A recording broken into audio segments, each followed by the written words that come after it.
Енді осы есебімізге горизонталь бағытта бір күш әсер етсін. Сол кезде денеміз қалай қозғалады және қандай теңдеулер жаза аламыз, соны қарастырамыз. Жазық денеміз, жазық бір стол болсын, бір жазықтық. Соның үстінде жаңағы денеміз бар. Массасы М. Бұны біз белгілеп қойайық. Және осы денеге горизонталь бағытта бір күш әсер етсін. Сол кезде бұл дене қандай үдеумен қозғалады екен. Горизонталь бағытта F деген күш белгілі. Әзірге бір күш болсын және осы дененің үдеуін есептеу керек. Бірінші, әрқашан айтамыз, осы денеге әсер ететін барлық күштерді белгілеу керек. F күші горизонталь оңға қараған және ауырлық күші бар. MG дейміз қысқаша, және реакция күші N. Бұндай есептерді шығару үшін көріп тұрмыз, горизонталь бағытта да күш бар, вертикаль бағытта да күш бар. Сондықтан бұны компоненттер арқылы шығарған жөн. X компонент, Y компонент дейміз, горизонталь бағыт, вертикаль бағыт деп атайды кейде. Қысқаша мен былай көрсетейін. X бағыты болсын, Y бағыты, яғни вертикаль бағыты. Демек, бұл компонент жолымен шығаратын болғандықтан F тең M теңдеуін, бұл Ньютонның екінші заңы, осыны біз екі бағытта жаза аламыз. Біріншісі X бағытта, екіншісі Y бағытта жаза аламыз. Яғни X бағытта қорытынды күш X бағытта тең болу керек, массасын көбейтеміз X бағыттағы үдеуі. Дәл осы логикамен Y бағытындағы қорытынды күш тең болу керек, массасы көбейтеміз Y бағытындағы үдеу. Енді мұқият қарасаңыздар, Y бағытын біз жаңа жоғарыда қарастырдық. Міне, вертикаль бағытта ауырлық күші бар, жоғары қарай реакция күші бар, және біз білеміз, бұл вертикаль бағытта қозғалмайды. Сондықтан реакция күші ауырлық күшіне тең болып шығады. Өйткені бізде күш тек қана горизонталь бағытта әсер етіп тұр. Сондықтан бұл вертикаль бағытта қозғалмайтыны айдан анық. Сондықтан біз былай жаза аламыз. Y бағыты үшін үдеуіміз біздің, яғни AY тең болады 0-ге. Ол айдан анық. Демек, Y бағытында қорытынды күші 0-ге. Демек, реакция күші тең болады MG-ға. Бұл да анық. Бұны жаңа жоғарыда біз түсіндіріп кеттік. Демек, біз қазір X бағыты үшін теңдеу жазуымыз керек. X бағытына келетін болсақ, қорытынды күш горизонталь бағытта X бағытта тең болу керек, үдеу көбейтілген. X бағытындағы үдеу көбейтеміз массаға. Енді қараймыз, горизонталь бағытта, яғни X бағытта қандай күш бар? Тек қана F деген күш бар. Біреу тартып жатыр F деген күшпен. Басқа күш бұл жерде біз көріп тұрған жоқпыз. Сондықтан қорытынды күшіміз X бағытта ол тек қана F тең болады MAX. Осы жерден горизонталь бағыттағы үдеуі ол тең болады F бөлінген масса. Осындай қорытынды шығады екен. Енді тағы да осыған бір күшімізді қосайық, ол үйкеліс күші болсын. Үйкеліс күші болған кезде бұл дене қалай қозғалар еді. Бірінші денемізді қайтадан сызып аламыз. Жазықтық денеміз бар. Оған горизонталь бағытта күш әсер етіп тұр деп есептейік. Денемізде де әдемі болсын, бояп қояйық. Горизонталь бағытта F күшіміз бар. Және үйкеліс күші бар дейік. Коэффициент, үйкеліс коэффициенті μ деп белгілейік. Енді осы дене қалай қозғалады? Қозғалса, қандай үдеумен қозғалады? Енді бірінші шартымыз есепті шығарудың, ол барлық күштерді сызу керек. Вертикаль бағытта төмен қарай салмағы бар, жоғары қарай реакция күші бар. Және бұл жерде дене мен жазықтықтың арасында үйкеліс күші болғаннан кейін, және күшіміз оны оңға қарай қозғалтқысы келіп жатыр. демек үйкеліс күші бізде солға бағытталған болады, және оны мен F деп белгілеймін. Енді бұл жерде де түсінікті, күшіміз тек қана горизонталь бағытта қозғалтқысы келіп жатыр, демек бұл вертикаль бағытта қозғалмайды. X, Y-ымызды белгілейміз мына жерде. Y бағыты ең оңай болғаннан кейін мен оны бірінші жазып алайын. Y бағытында қозғалмайды, ол түсінікті. Fy тең MAY, және ол 0-ге тең, өткен үдеуі 0-ге тең. Осы жерден реакция күші тең болады ауырлық күші екенін білеміз. Бұны жоғарыда түсіндірген болатынбыз. Бұны да белгілеп қоямыз, кейін керек болады. Енді X бағытына келетін болсақ, X бағытында Fx тең болу керек MA, яғни Ньютонның екінші сағын жазамыз. Қорытынды күш X бағытында тең болу керек, массасын көбейтеміз X бағытындағы үдеуі. Енді қорытынды күш неге тең бұл жерде? X бағытында, горизонталь бағытында бізде екі күш бар. Біреуі F оңға қарап, біреу тартып жатыр, және оған кедергі етіп жатқан үйкеліс күші. Яғни бізде қорытынды күш ол F азайтылған F үйкеліс күші болады, тең болады MAX. Негізінен. Енді бұл жерде қарасаңыздар, ол дене қозғалады, егер біздің F күшіміз тартып жатқан үйкеліс күшінен үлкен болса, минимум тең болу керек. Енді үлкен болса, осы шарт орындалу керек, сол кезде ғана қозғалады. Әйтпесе ол қозғалмайды. Яғни есептің шартын оқу керек, ол мына шарт орындалу керек. F үйкелісінен үлкен болу керек. Енді бұл жерде бірінші үйкеліс күшін анықтап алу керек. Үйкеліс күшін қалай анықтаймыз? Сол туралы қысқаша осы жерде айтып кетейік, сосын есебімізді жалғастырамыз. Үйкеліс күші. Үйкеліс күші білесіздер, екі дененің арасында бір контакт болған кезде пайда болады. Және бұл үйкеліс күшінің бір максимум мәні бар, ең үлкен бір мәні бар. Соны айтып өтейік. Үйкеліс күші ол тең болады максимум мәні үйкеліс коэффициентін көбейтеміз реакция күшін. Реакция күшін қана анықтау керек. Жоғарыда бір мысалын келтірдік. Сол үйкеліс күшін, реакция күшін коэффициент, үйкеліс коэффициентін көбейткен кезде үйкеліс күші шығады. Бұл жерде коэффициент, үйкеліс коэффициенті ол екі дененің материалдарына байланысты. Қандай материалдан жасалған? Мүмкін ағаш, бір дене ағаш болуы мүмкін, екінші дене темір болуы мүмкін, пластмасс болуы мүмкін, алюминийден жасалған болуы мүмкін. Сондықтан бұл коэффициентті есептерді ол беріп тұрады, немесе таблицадан, справочниктан, анықтамадан біліп алуға болады. Яғни бұл дененің материалдарына байланысты, және материалдардың жазықтығының формасына байланысты, түзу емес дегендей. Және мынаны есте сақтау керек. Үйкеліс коэффициенті максимум бірге тең болады. Яғни есеп шығарған кезде осыған мән беру керек. Максимум бірге тең болады. Егер сізде есебіңізде бірден көп сан табылса, есептелінсе, шығарсаңыз, ол кезде ол бір жерде сіз қате жіберген деген сөз.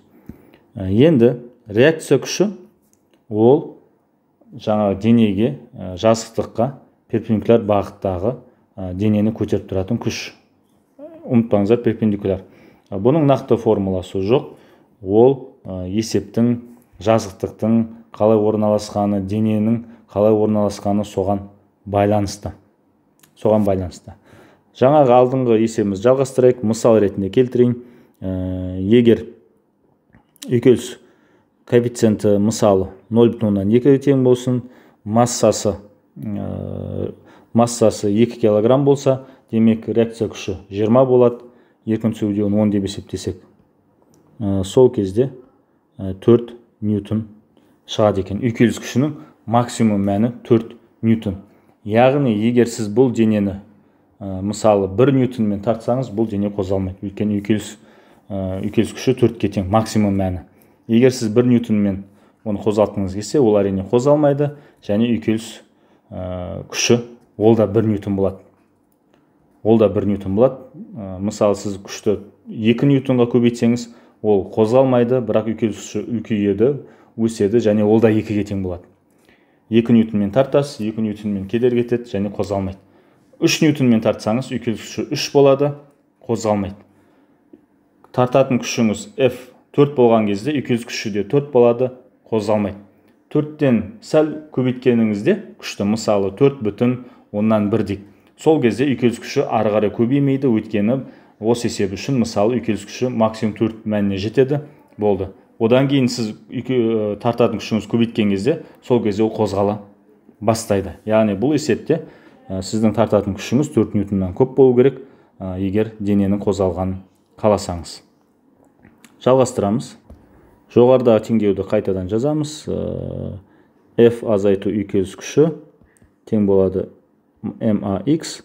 Осы жерден AX, яғни үдеу горизонталь бағытта, ол F азайту үйкеліс күші бөлінген M. Осындай теңдеу бізде пайда болады.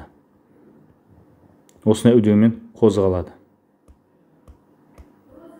Мысалы, сіз 6 ньютонмен бұл денені қозғалтқың келсе, сол кезде үдеуін есептеп көрейік. Массасын біз бағана жоғарыда айттық, 2 килограмм деп 6 ньютонмен тартатын болсақ, үйкеліс күші максимум 4 максимум мәніне жетеді. Максимум мәніне қай кезде жеткенін білеміз. Егер дене қозғала бастаса, егер дене сырғанап жатса, демек ол максимум мәніне жеткен деген сөз. Бөлеміз 2-ге, осы жерден 2 бөлінген 2, үдеу 1 метр секунд квадрат болады. Бұл әрине мысал ретінде бір кез келген санды алып көрсеттік. Енді біз бір емес 2 дене болса, қалай үдеуді табуға болады. Жазықтық. Осы жазықтықта бізде 2 дене орналассын.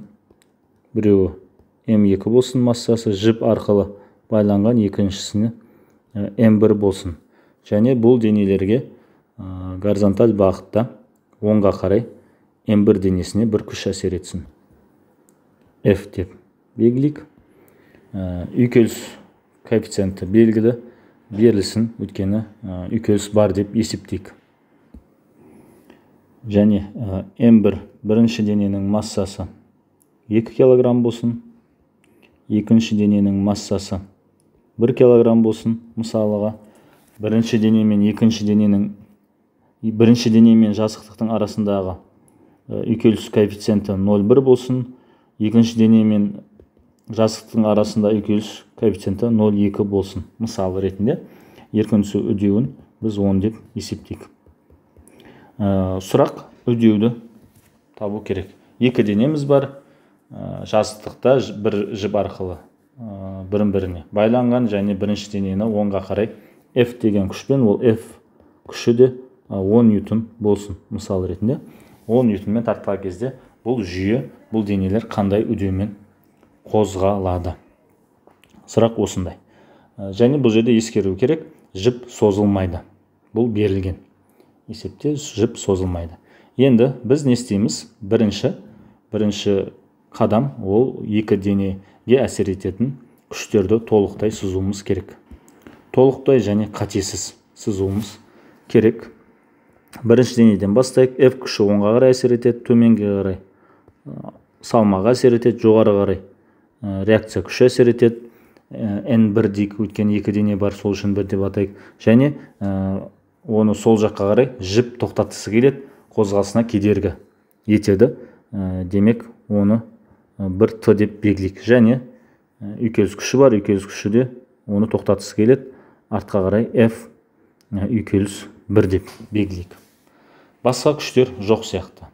Менің есіме түскен осы күштер, басқа күштерді ұмытпаған сияқтымыз. Және біз білеміз, күш тек қана горизонталь бағытта әсер еткеннен кейін, бұл дене тек қана горизонталь бағытта қозғалады, вертикаль бағытта қозғалмайды. Демек, біз жоғарыда түсіндіргендей, бірден не деп жазуға болады? Реакция күші бірінші дененің ол өзінің салмағына тең. Енді бұл дене горизонталь бағытта оңға қозғалуы мүмкін, егер F үйкеліс күшінен көп болса. Әрине, оны тексеру керек. Енді екінші денеге әсер ететін күштерді жазайық. Жіп оны қозғалтады оңға қарай, сондықтан оңға қарай дәл осы Т деген күш бар. Tension деп түсіндірдік. Жіптегі күшті tension деп белгілейміз. Жіптің барлық жерінде керілу күші бірдей, tension бірдей. Төменге қарай салмағы бар, М2Ж. Жоғары қарай реакция күші бар, оны N2 дейік. Және үйкеліс күші бар, ол да тоқтатысы келеді, F үйкеліс 2 деп белгілейік. Ол жерде де түсінікті, реакция күші ол екінші дененің салмағына тең, өйткені бұл денеде вертикаль бағытта қозғалмайтыны ол айдан анық. Енді бұл жерде денелер қозғалады, егер оны оңға қарай тартып жатқан күшіміз екі үйкеліс күшінен қосындысынан көп болса, өйткені ақылға салсақ, егер үйкеліс күші көп болса, тартып жатқан күштен онда ол қозғалмайды. Сондықтан біздің бірінші мақсатымыз үйкеліс күштерін анықтап алу. Яғни қозғалған кезде ол екі дененің де үйкеліс күштері максимум мәніне жеткен болады, және сол максимум мәндерін біз қазір есептейміз. Бірінші,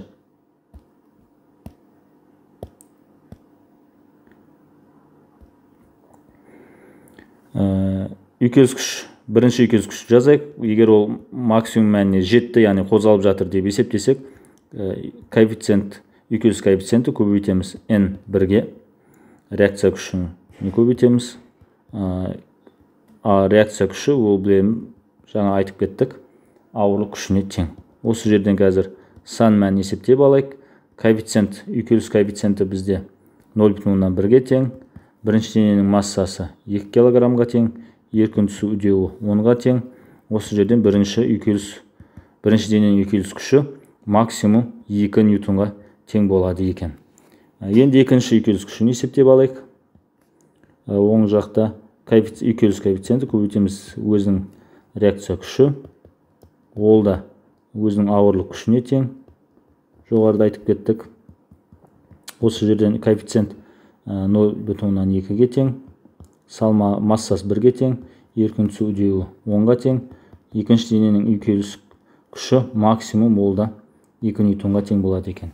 Яғни екеуін қосқан кезде 4 ньютонға тең кедергі күші, бірақ біз оны 10 ньютонмен қозғалтуға тырысып жатырмыз. Демек, бұл жүйе, бұл денелер қозғалады екен. Өйткені тартып жатқан күшіміз максимум үйкеліс күшінен көп екен. Екеуін қосқан кезде 4, біз 10-мен тартып жатырмыз, демек қозғалады.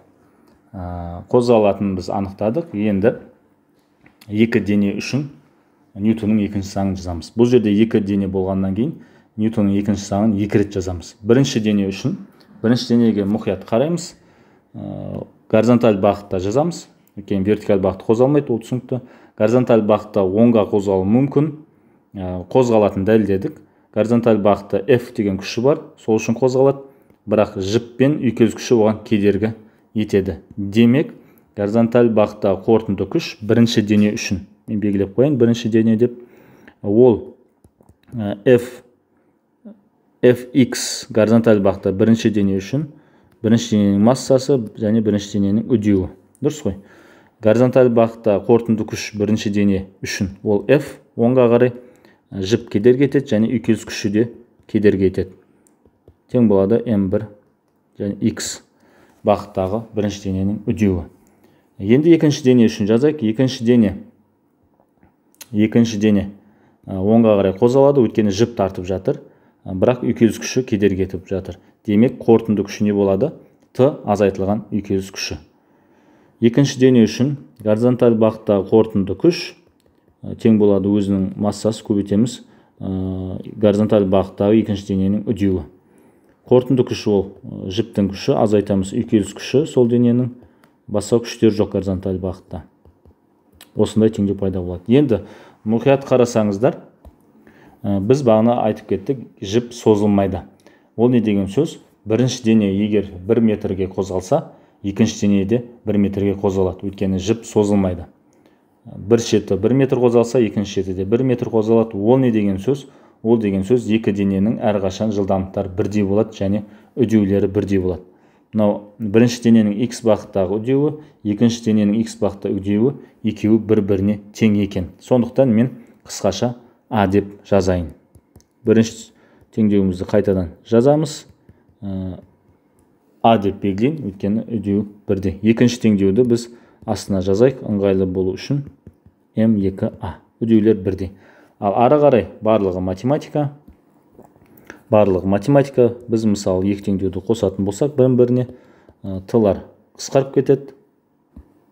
Және сол жақта F азайтылған бірінші үйкеліс күші, азайтылған екінші үйкеліс күші, оң жақта М1А қосу М2А болады. Енді сан мәндерін қойып шығатын болсақ, F 10-ға тең, бірінші үйкеліс күші 2, екінші үйкеліс күші де 2, М1 2 килограмм, А белгісіз, М2 ол 1 килограмм, А белгісіз. Сонда 6 тең болады 3А болады, А үдеу тең болады 2 метр секунд квадрат болып табылады. Яғни осы жүйенің үдеуін біз анықтадық. Жіптегі кедергі күшін сұрауы мүмкін есептерде. Ол кезде мына екі теңдеудің біреуіне қайтып оралуға болады. Бірінші теңдеуге А мәнін орнына қойып тыны табу болады, немесе екінші теңдеуде А үдеуінің орнына 2 деген мәнін қойып есептеуге болады. Қайсы жолды таңдасаңыздар да жауап бірдей шығады. Мысалы мен екінші теңдеуді таңдайын. Яғни Т азайтылған екінші үйкеліс күші тең болады М2А. Осы жерден Т тең болады үйкеліс күшін оң жаққа апаратын болсам, мынандай өрнек пайда болады. Сол кезде жіптегі керілу күші тең болады, үйкеліс күші 2 еді, екінші дененің массасы 1, үдеуі 2. Осы жерден жіптегі керілу күші 4 ньютон екенін біз дәлелдедік. Үдеуді де есептедік, жіптің керілу күшін де есептедік.